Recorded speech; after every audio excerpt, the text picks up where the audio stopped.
la théorie du traumatisme de trahison. Cette théorie-là tente d'élucider, entre autres, les raisons pour lesquelles le rappel d'événements douloureux est plus difficile lorsqu'un proche est à l'origine du traumatisme. Donc, le traumatisme de trahison, ça survient lorsqu'une personne A est dépendante d'une personne B pour sa survie physique ou psychologique et qu'elle est agressée par cette personne dont elle dépend. Et ce qui en résulte, c'est donc un aveuglement de trahison qui est l'absence totale ou partielle de prise de conscience d'une trahison. Donc, ça permet en fait de préserver cette relation, de maintenir les liens d'attachement à la figure parentale si, par exemple, c'est une figure parentale qui nous violente, parce que, ben, comme ça, on peut continuer de recevoir les soins physiques et émotionnels dont on dépend. Et ça permet aussi de préserver la réputation des institutions de qui dépendent des fois les agresseurs. Donc, je vais vous donner en fait un exemple, puis peut-être que vous êtes au courant là, qu'il y a eu, bon, on pourrait parler d'aveuglement de trahison là, dans le monde littéraire français. Donc, je ne sais pas si ça vous dit quelque chose, là, Denise Bombardier, qui avait été en France, qui avait été invitée sur une émission, et puis qu'il y avait plusieurs écrivains autour de la table, et puis elle avait dénoncé l'écrivain Gabriel Matzneff en 1990. Donc, lui, dans ses romans, dans le fond, cet écrivain-là parlait de ses actes sexuels qu'il avait avec des enfants de moins de 15 ans. Et pendant des années, en fait, il a bénéficié là, en fait, il n'y a pas eu de sanction, même que les gens du monde littéraire français le citaient, que c'était intéressant de lire ses livres. Et donc, quand Denise Bombardier est allée sur le plateau de cette émission en France, ben, elle a carrément dit que c'était un agresseur, mais tout le monde autour de la table a fait comme si, ben non, voyons, non, on a le droit de décrire des choses comme ça dans des livres, même si c'est autobiographique, on peut faire ça. Donc là, vous voyez que c'est vraiment un très bel exemple d'aveuglement de trahison. Donc, le monde littéraire français a vraiment longtemps voyait pas, était aveugle dans cette affaire. Un autre exemple d'aveuglement de trahison, par exemple, pour une mère de famille. Donc là, on a Rebecca qui, elle-même, est survivante de violences sexuelles à l'enfance et elle ne voit pas les violences infligées par son conjoint sur son enfant. Alors, je vous demande, peut-être que là, on pourrait peut-être ouvrir les micros, mais qu'est-ce qui pourrait expliquer qu'elle ne voit pas? Il peut y avoir plusieurs mécanismes. Là. Elle pourrait être en déni, mais elle pourrait aussi dissocier. Elle pourrait donc, elle aurait peut-être donc le début elle pourrait voir le début d'un geste inapproprié, mais par la suite, rapidement, être déclenchée, dissociée et donc ne pas voir. C'est-à-dire, elle ne serait pas consciente.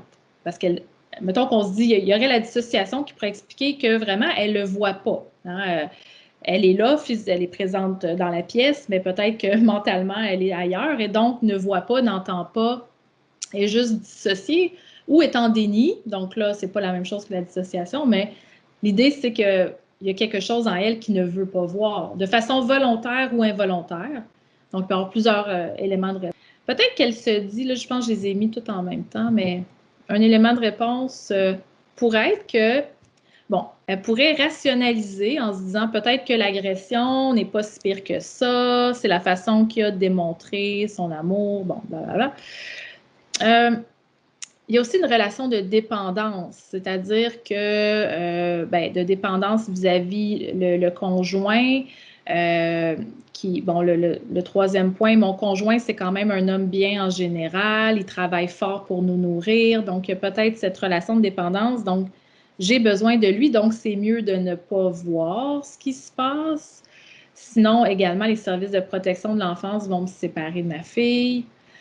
Et peut-être que si elle dissocie, elle pourrait, quand justement elle voit le conjoint commencer à avoir des gestes inappropriés, bien peut-être qu'elle va se dire, mes souvenirs sont embrouillés, je ne me rappelle pas trop ce que j'ai vu, parce que là, elle aurait dissocié. Donc, il pourrait y avoir plusieurs choses, plusieurs raisons là, qui expliquent. Confusion, dissociation, rationalisation, puis après ça, tous les autres mécanismes de défense qu'on a nommés ensemble. Donc, une autre façon qu'on a le concept, là, on peut l'appeler aussi la compartimentation de l'expérience. Et ça, c'est comme le terme là en haut qui englobe tous les mécanismes de défense. Là, on a parlé de déni, répression, clivage, amnésie, aveuglement, trahison. Donc, dans le fond, c'est ça. Alors, je compartimente mon expérience, je la mets dans un petit tiroir. Donc, cette compartimentation-là vise consciemment ou inconsciemment à ne pas connaître ou à ne pas tenir compte d'un aspect significatif, mais souvent là, négatif de la réalité. Et puis, pourquoi on fait ça, la compartimentation de l'expérience? Bien, parce que quand même, c'est une réponse adaptative en contexte de captivité. Si on ne peut pas quitter un conjoint violent, ou en tout cas, on peut toujours le quitter dans une maison d'hébergement, mais peut-être qu'on est en captivité parce qu'on a des enfants aussi avec ce conjoint. Et si on est un enfant, on ne peut pas quitter notre famille, on est en contexte de captivité, entre guillemets. Donc, c'est une réponse, dans le fond, qui est adaptative quand on ne peut pas juste simplement fuir ou juste combattre. Des fois, il n'y a pas ces défenses-là n'existent pas ou n'aideraient pas à la survie. Donc, des fois, c'est la façon que l'esprit a trouvé de continuer à survivre dans un contexte où on est comme un peu pris là. Par contre, là, les conséquences du traumatisme de trahison, puis en fait de cet aveuglement, de cette compartimentation, si vous voulez l'appeler comme ça, c'est que justement, c'est ça qui maintient cette amnésie des souvenirs traumatiques. Donc, on n'a pas conscience des souvenirs parce qu'ils sont compartimentés dans un petit tiroir et que je n'y ai pas accès. Donc, l'amnésie peut être partielle, mais elle peut être aussi complète. Donc, il peut y avoir des pans de ma vie où je n'ai aucun souvenir parce que pendant 5, 10 ans, 15 ans, ce que je vivais, c'était l'horreur, donc c'est mieux de ne pas le savoir. Donc, j'ai compartimenté mon expérience, mais les conséquences aussi, c'est que je peux ne pas voir des dynamiques relationnelles abusives et donc je pourrais être enclin à rester davantage dans cette dynamique-là. Donc, la réponse adaptative, elle est, tu sais, c'est comme jusqu'à un certain point, c'est adaptatif, mais ça me coûte quelque chose parce que je reste dans cette dynamique. Et il y a aussi plus de chances de revictimisation, donc de faire cet aveuglement, de ne pas voir, bien, ça se peut qu'il y ait cette revictimisation. Alors, ça aussi, c'est un risque, dans le fond.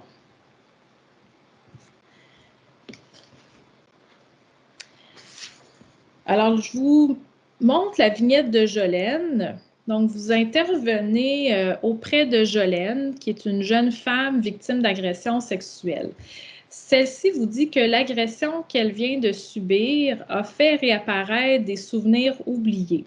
Elle se rappelle maintenant avoir été agressée sexuellement à répétition autour de l'âge de 6 ans.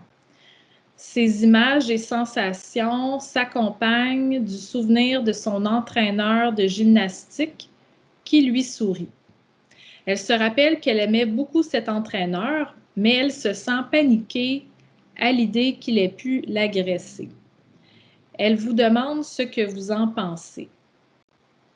Alors là, si vous voulez comme ouvrir votre micro ou utiliser le chat, qu'est-ce que vous pourriez répondre? Parce que en intervention, pour nous, par exemple, dans un CALAX, c'est pas tant important, à moins que ce soit pour la femme, d'identifier vraiment qui a agressé. Si les souvenirs qu'elle a sont présents, sont revivissants, on va travailler avec ça, puis travailler justement quel impact ça a, si c'est lui ou si c'est pas lui, quelle importance ça a, etc. Parce que pour nous, C'est même une femme qui dit « j'ai le feeling d'avoir été agressée, mais j'ai pas de souvenir clair ». On peut travailler sur ce feeling-là parce qu'on n'est pas là pour déterminer si c'est réellement arrivé ou pas réellement arrivé. Ça change rien à la vie des choses inconfortables. Fait que, ça, c'est facile pour nous dans notre mandat de travailler comme ça, ben, je trouve. Mais je me demande, est-ce que cette personne-là pourrait, par exemple, s'adresser à la justice pour porter plainte en sachant qu'elle a des souvenirs qui popent de façon, comme elle dit, là, des souvenirs oubliés qui reviennent un peu de façon désordonnée, mais en ayant le feeling que ça pourrait être l'entraîneur de gymnastique, mais sans plus. Est-ce que c'est suffisamment d'informations pour dire je vais faire une déposition puis on va aller voir ce que ça donne au niveau de l'enquête? Ben, c'est une bonne question. Fait que j'aurais envie que les gens répondent à cette question-là. Qu'est-ce que les autres en pensent? Ce serait intéressant parce que les femmes vont nous demander des fois est-ce que je pourrais porter plainte avec ça, tu sais. Puis là, on ne veut pas leur dire ben non ou ben oui, tu sais, parce que justement, c'est embêtant là, quand c'est vague comme ça. Oui. C'est ça. S'il y en a qui ont des éléments de réponse à ça, j'aimerais ça qu'on puisse en discuter un petit peu avant de vous donner d'autres éléments de réponse. Est-ce qu'il y en a qui ont... Donc, peut-être des enquêteurs ou procureurs parmi nous là, qui aimeraient peut-être répondre à cette question-là? Oui. Ben moi, je vous dirais qu'on n'a pas le droit de refuser de prendre une plainte. La seule affaire, c'est que si on va avoir un dossier complet et on veut que ça aille de l'avant, ça nous prend les 6 facteurs qui ne sont pas compliqués. C'est le qui, le quoi, le quand, le comment, le où, puis le pourquoi. Si on n'a pas tout ça, la plainte, on va la prendre. Puis on va aider la victime du mieux qu'on peut. On va la référer aux ressources nécessaires. Mais ça va aller où après? Je vous dirais que ça va faire Salvaille et compagnie, là, pour ne pas être plate. Là.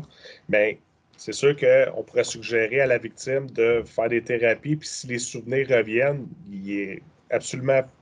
on peut la rencontrer à plusieurs reprises. Là, comme vous avez dit tantôt... oui, elle revient avec des souvenirs, elle revient avec des souvenirs. Ben, moi, je ne refuserai jamais de rencontrer une victime à plus d'une reprise s'il y a tout le temps des éléments supplémentaires qui popent, parce que le but, c'est d'avoir la version la plus complète possible.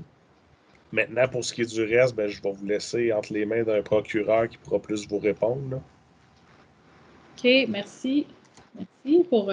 Je vais peut-être prendre la balle au bon de Frédéric. Alors, moi, je suis à la jeunesse, j'ai fait aussi des adultes, mais on en a des dossiers comme ça qui popent suite à des thérapies, MDR, peu importe, ou avec des souvenirs qui sont flous. Fait que je comprends, je suis d'accord avec Frédéric, les enquêteurs vont prendre la plainte, vont prendre le dossier, vont l'enquêter. Mais c'est clair qu'au niveau de la cour, des fois, c'est difficile au niveau de la preuve. Et c'est sûr qu'au niveau du contre-interrogatoire de la défense, ça ne sera pas une partie de plaisir à cause justement de souvenirs. Ça va être facile de venir mettre un doute dans l'esprit du juge. Il faut faire une distinction entre la crédibilité et la fiabilité. Donc, elle peut très bien avoir tous ces sentiments-là, être très crédible, mais souvent, c'est au niveau de la fiabilité. Et c'est des dossiers qu'on a qui finissent effectivement souvent avec un acquittement, pas parce que la victime n'est pas crédible. Le juge arrive à la conclusion qu'il ne croit pas l'accusé, qu'il croit la victime, mais que la fiabilité de son témoignage n'est pas suffisante pour remplir le fardeau de preuve hors de tout doute, puis en conséquence, il l'acquitte. Avec cette vignette-là, tu sais, dans le fond, on n'a pas assez... On ne peut pas vraiment... Elle vous demande ce que vous en pensez. Ça finit comme ça, la vignette, mais en fait, c'est qu'on n'a pas beaucoup d'éléments de réponse à lui donner à ce stade-ci, à Jolène. Hein? Donc, c'est comme si, en fait, on ne sait pas encore tout à fait qu'est-ce qui s'est passé. Donc, moi, je vous dirais quoi faire. Bon, attention. Donc, attention. Bon, alors, si une personne présente une amnésie pour une période importante de l'enfance et que là, la personne retrouve des fragments de souvenirs, comme c'est le cas pour Jolène, elle a retrouvé des fragments de souvenirs, bien, il faut procéder avec ouverture, respect, accueil, plutôt que de devancer. Devancer, ça voudrait dire de suggérer des liens entre deux fragments de souvenirs ou présumer que l'entraîneur de gymnastique est le principal agresseur. Donc là, ce qu'on a, c'est une personne qui se rappelle deux fragments de souvenirs. Ce que je me rappelle, c'est j'ai été agressée autour de l'âge de 6 ans. En même temps, j'ai un souvenir de mon entraîneur de gymnastique. Ah, il y a deux souvenirs. Et là, il ne faut pas présumer qu'il y a un lien entre les deux souvenirs. Donc, si une telle agression est survenue, c'est-à-dire que l'entraîneur a vraiment agressé, bien, les souvenirs vont probablement revenir d'eux-mêmes en temps et lieu. Mais pour le moment, on ne pourrait pas confirmer à Jolene « Ah, ben ça y est, c'est l'entraîneur qui t'a agressé. Hein? » On ne pourrait pas faire ça. C'est comme trop tôt. Peut-être qu'il n'y a pas de lien entre les deux souvenirs. Peut-être que, et puis là, tu sais, la mémoire, c'est comme une toile d'araignée, hein, parce que c'est des associations. Alors, supposons que l'agression sexuelle, en fait, la gymnastique précédait l'agression sexuelle par le parent. Bien, là, le cerveau se rappelle avant, donc j'allais voir mon entraîneur, il me souriait. Après ça, je rentrais à la maison, puis c'est mon parent qui m'agressait, mais peut-être que là, le cerveau ne sait pas que c'est à la maison que l'agression a eu lieu. Donc là, je sais que je me suis fait agresser, je sais que j'ai vu l'entraîneur, puis là, c'est quoi le lien? Bon, alors des fois, c'est ça, c'est que il y a des... Hein, la mémoire, là, il y a des... C'est comme des impressions, des sensations, des images, des flashs, mais il n'y a pas le fil conducteur quand c'est un événement traumatique. Donc, il faut comme... Là, on ne le sait pas encore. Bon. Fait que si moi, j'étais le thérapeute de Jolene, ben, je pourrais lui répondre quelque chose comme, on va normaliser, là, la première réponse qu'on a eue, c'est normaliser. Hein? Fait que ça serait normal d'oublier des événements très douloureux. Là, vous vous souvenez de ces deux éléments en même temps, mais on ne sait pas c'est quoi le lien entre eux. Il y a peut-être un lien, peut-être qu'il n'y en a pas. Tu sais, je vais vous accompagner dans la recherche d'indices qui pourraient vous aider à comprendre ce qui s'est passé, si c'est ce que vous souhaitez. De votre côté, vous, qu'est-ce que vous en pensez? Alors là, un petit peu comme tantôt on disait, on va travailler avec qu'est-ce que ça te ferait, si c'était vrai ou si c'est pas vrai. Ou bon. Mais en même temps, on ne peut pas... on accueille. On est plus dans un accueil et puis on laisse la personne faire émerger les souvenirs par elle-même plutôt que de poser des questions hein, pour insinuer. De toute façon, si on est trop en train de suggérer des réponses, ben là, on peut, ça ne sera peut-être pas crédible non plus à la cour. Donc, on y va vraiment plus dans laisser les souvenirs faire émergence en temps et lieu.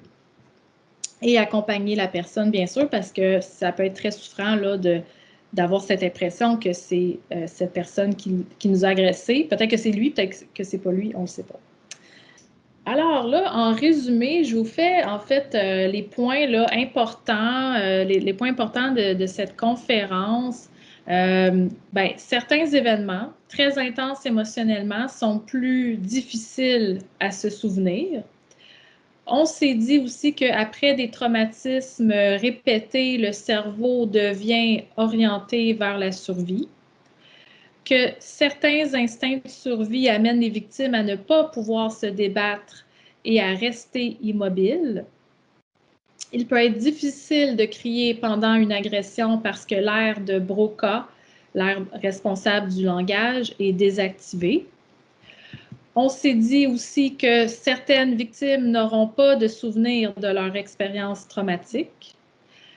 Les souvenirs traumatiques sont fragmentés, souvent encodés non-verbalement et donc difficiles à accéder et à raconter. Certaines victimes retrouveront les souvenirs plus tard.